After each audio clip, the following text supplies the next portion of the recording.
네, 안녕하세요. 에블라입니다. 네, 이번 시간에는 포스트 코로나 시기에 교육기관이 교육기술을 어떻게 활용하는지에 대한 관점에 대해 알아보도록 하겠습니다. 아시다시피 코로나19가 교육에 막대한 피해를 입혔고 또 교육을 지속적으로 운영하기 위해 교육기관들 역시 새로운 상황에 신속하게 적용해야 했는데요. 이로 인해서 다양한 교육기관들은 온라인 학습 환경에 디지털 기술을 적극적으로 도입하기 시작했고 이는 온라인 학습과 디지털 기술의 관계에 대해서 아주 신중한 접근이 필요하다라는 어떤 교훈을 시사하기도 했습니다. 그래서 이번에 같이 알아볼 논문에서는 기술로서 교육 문제를 해결할 수 있다는 주장과 그에 대한 철학자 이반 일리치의 비판을 중심으로 글을 전개하는데요. 이반 일리치는 철학자이자 진보적인 교육학의 대표 교육학자이기도 합니다. 이번 논문에서 이러한 일리치의 관점과 함께 기술로서 교육 문제를 어디까지 해결할 수 있을지에 대해서 살펴보도록 하겠습니다. 네, 코로나19의 원격, 디지털, 온라인 교육 시장이 급격하게 발전하면서 기업과 기관을 포함해서 정말 많은 곳에서 이렇게 교육 기술을 활용한 다양한 학습 방식을 선택하고 있죠. 지금 이 순간에도 여러분이 이러닝을 듣고 또 블렌디드 러닝이나 여러 가지 방식의 교육들을 듣는 것처럼 이러한 어떤 기술의 발전에 따라서 도입된 기술로서 이런 다양한 교육 문제를 해결할 수 있다라는 주장이 제기되었습니다. 즉, 학습 편차라든지, 그리고 우리가 실시간으로 교육을 어떻게 듣는지, 또 우리가 오프라인 교육, 대면 교육에서 미처 해결하지 못했던 다양한 문제들이 이런 기술의 발전을 통해서 어느 정도 해결될 수 있을 거야 라는 그런 낙관적인 기술론이 대두된 것이죠. 그래서 이 주장은 기술이 교육의 용도로 사용되고 또 결국 이런 기술의 사용을 통해서 우리가 원하던 교육의 목표를 달성할 수 있을 것이다 라는 논리로 이어집니다. 반면 그에 대한 반박도 함께 논문에서 다뤄지게 되는데요. 이런 여러 가지 상반된 주장을 통해서 교육에서 우리가 기술을 어떻게 활용하고 또 이것을 바탕으로 어떻게 하면 효과적으로 학습 방식을 통한 문제를 해결할 수 있는지 등 여러 부분에 대해서 살펴보도록 하겠습니다. 네, 먼저 기술로서 교육 문제를 해결할 수 있다라는 주장에 대해 알아보도록 하겠습니다. 이 주장에 대해 본문에서는 broken education이라는 개념을 소개합니다. broken education은 교육은 어떻게든 망가져 있고 이러한 부족한 부분들을 훌륭한 어떤 교육 기술을 통해서 보완하고 고쳐질 수 있다라는 어떤 대중적인 관념에 기반을 두고 있습니다. 이 개념은 매우 거대한 담론이기 때문에 이해를 돕기 위해서 비슷한 개념인 테크노 솔루셔니즘이라는 개념을 함께 소개하는데요. 테크노 솔루셔니즘이란 기술만 있으면 모든 문제를 해결할 수 있어 라는 만능주의적 태도를 얘기합니다.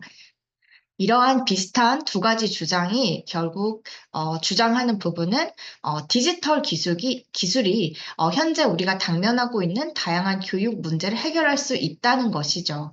예를 들면 학습자의 학습 참여도가 떨어지고 또 실시간으로 교육을 듣기 어려워하고 또 수강생의 어떤 과제 현황이나 여러 가지 참여율 같은 부분을 강사가 모든 학생들을 대상으로 케어할 수 없다. 이런 여러 가지 교육 문제들에 대해서 우리가 흔히 알고 있는 줌, 구글 클래스, AIDT, AI 디지털 텍스트북 같은 그런 교과서 등을 통해서 다양한 이런 디지털 기술과 학습 플랫폼이 있으면 학습자의 참여도도 높일 수 있고 교육과 학습 역량도 향상시킬 수 있고 궁극적인 학습의 문제를 해결할 수 있어라고 믿는 주장인 것이죠. 하지만 반면 이런 주장은 기술만으로는 해결할 수 없는 어떤 사회적, 구조적인 문제를 고려하지 않는다라는 주장도 제기되고 있습니다. 첫 번째로 가장 대표적으로 등장할 수 있는 것이 디지털 격차인 것이죠. 학습자가 속한 사회적 환경이나 개인적인 요소를 고려하지 않으면 아무리 학습 기술이 발전해도 학습 문제를 완벽하게 해결할 수 없다는 데 기조를 두고 있는데요. 예를 들면 AI를 활용한 디지털 텍스트북이 아무리 발전을 하더라도 기본적인 태블릿이나 디지털 기기를 다루기 어려운 학습자 혹은 그런 인터넷이나 여러 하드웨어 환경들이 조성되지 않는 학습 환경에서 학습자들은 당연히 소외될 수밖에 없겠죠. 두 번째로 교육의 근본적인 문제를 해결하지 못한다라는 부분도 있습니다. 이 부분은 어떤 근본적인 원인에 대한 논의 없이 결과만 가지고 도출하는 문제가 발생할 수 있다라는 것인데요. 예를 들어서 참여도가 굉장히 많이 떨어지는 어떤 학생이 있다라고 했을 때, 사실 학생들의 참여도가 떨어지는 것은 디지털 기기로 혹은 디지털 시스템 하에서 이런 학생들의 참여율이나 여러 가지 부분을 모니터링하고 또 성과를 판단함으로써 참여율을 개선시킬 수 있어 라고 주장할 수도 있기도 하지만, 반대편에서는 학생들의 참여도가 떨어지는 궁극적인 이유가 무엇인지 근본적인 구조나 원인을 해결하지 않는 이상 교육의 문제를 모두 해결할 수는 없다라는 것이죠. 그래서 오늘 소개해드린 일리치는 기술과 학교 시스템만으로는 진정한 교육 문제를 해결할 수 없고 오히려 새로운 문제를 야기할 수 있다고 반박합니다. 그는 기술의 도입이 교육의 본질인 어떤 자기주도적인 사고와 창의성을 억제할 수 있다라고도 얘기를 하는데요.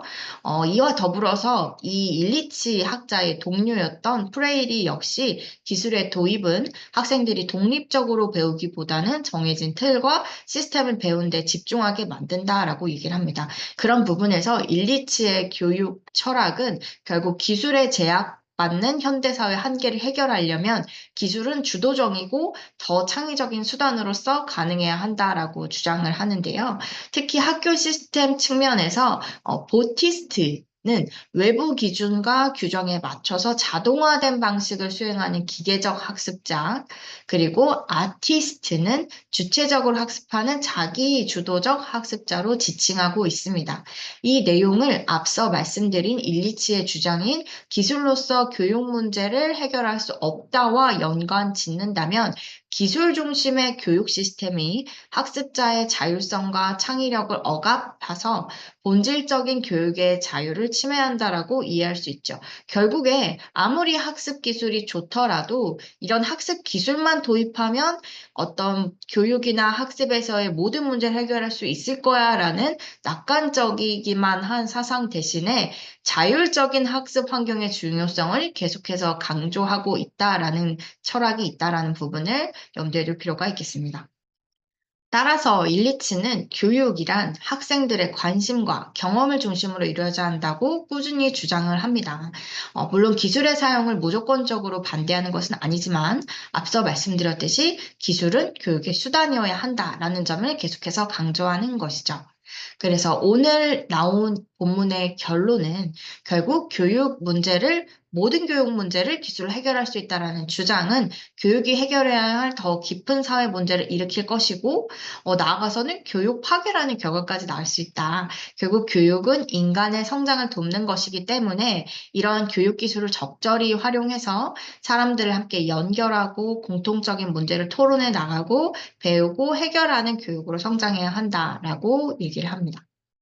그러면 사실은 이렇게 많은 교육 기술들이 발전하고 지금도 우리 학교는, 우리 기관은 어떤 교육 기술을 도입해야 더 효과적으로 교육을 할 수 있을까라고 고민되는 상황에서 인간 중심의 다시 경험 중심의 교육으로 되돌아가기를 강력하게 주장하고 있는 이러한 일리치의 주장에 따라서 우리는 어떤 교육을 만들어 나가야 할까요?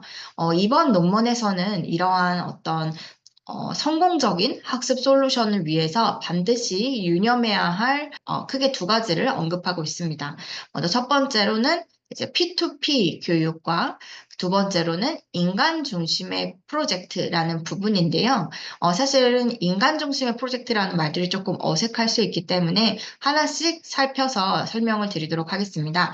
P2P란 피어 투 피어 말 그대로 학습 동료 간의 연결과 네트워킹 요소를 뜻하는데요. 본문에서 언급하는 이 P2P 교육이란 학습자가 서로 협력하고 지식을 공유할 수 있는 학습 방식을 이야기합니다. 공통적인 문제를 함께 공유할 수 있는 어떤 피어 코칭, 피어 학습, 멘토링 프로그램 등이 그 예시가 되겠죠. 따라서 교육 기술을 수단으로 사용하면서도 학습자 간의 지식을 공유하고 토론할 수 있는 어떤 장을 마련한다면 훨씬 더 성공적인 교육이 가능하다라고 지시를 하는 것이죠. 두 번째로 인간 중심의 프로젝트란 사람의 경험이나 요구나 감정을 중심으로 한 프로젝트를 의미합니다. 여기서 인간 중심은 기술이나 도구가 사람의 가치와 필요를 우선한다는 뜻이에요. 예를 들면 학습 내용 측면에서 개인의 경험을 이끌어내는 어떤 창작 프로그램은 쉽고 재밌게 배울 수 있는 해결책이 될 수 있지만 반대로 학습 기술을 통해서 어떤 교육이나 학습을 강제하고 강요하는 프로그램들은 사람의 가치나 필요를 우선시하지 못하기 때문에 굉장히 교육이 망가질 수 있다라는 점을 주의하자고 한 것이죠. 그래서 이렇다면 우리는 앞으로 발전해가는 학습 기술 가운데 동료 간의 코칭, 그리고 여전히 인간 중심의 가치와 경험을 바탕에 둔 어떤 교육 설계에 좀 더 주안점을 두어야 할 필요가 있겠고요. 이런 부분에서 반드시 필요한 것이 저희 에이블런의 기준에서는 훌륭한 학습자와 학습자 간의 교육, 또 인간 중심의 교육을 지속적인 방향을 놓치지 않기 위해서 러닝 코치라는 학습자의 학습을 이끌어주는 동시에 학습자와 교육자 간의 원활한 교류, 그리고 마지막으로 개인의 차로 인한 어떤 디지털 격차까지도 해소해 줄 수 있는 그런 단위형 매니저 시스템이 반드시 필요하지 않을까라고 생각을 하면서 이러한 러닝 코치를 통한 아주 꼼꼼하고 치밀한 교육 운영과 관리에 힘쓰고 있습니다. 네, 더 디테일한 사례가 궁금하다면 에이블런을 통해서 문의해 주시길 바라고요. 이번 논문에서 우리가 인간 중심적인 그리고 또 동료 간의 그런 학습을 강조하고 교육 기술이 어떤 교육 기술을 도입하더라도 모든 문제를 해결하는 것이 아닌 어떻게 수단과 방법으로 활용할지에 대해 더 많은 고민과 우리의 어떤 그런 목표가 필요하다라는 점을 살펴볼 수 있었습니다. 네. 그럼 이것으로 이번 논문 리뷰는 마치도록 할게요. 고생하셨습니다.